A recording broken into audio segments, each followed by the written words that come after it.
Iti weather update. Apektanan ti easterlies iti Northern Luzon.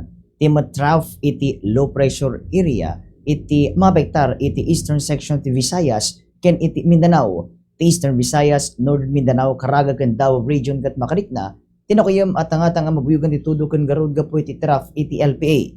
Ti Cagayan Valley ken Cordillera Administrative Region ket makarikna ti Pasaray nakuyem at tangatang mabuyugan ti tudo ken garud gapu iti easterlies.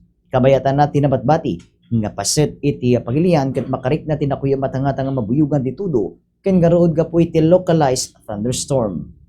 Ti temperatura kadagiti na dumadungong lugar dito i Luzon, iti Vigan 28 degrees Celsius, ti Lawag 28 degrees Celsius, Baguio 23 degrees Celsius, ti Visayas, Rojas 29 degrees Celsius, Iloilo City 28 degrees Celsius, ti Cebu City 27 degrees Celsius, ti Mindanao, Cotabato City ken Davao City padang 28 degrees Celsius, ti Iligan 26 degrees Celsius.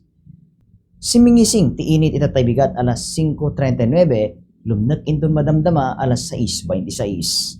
Data na iti weather update para iti Bombo News and Views. Siak ni Bombo Marquez Wakabasan and this is Bombo Radio Philippines, the #1 radio network in the country, your trusted source of news and information. Basta radyo, Bombo!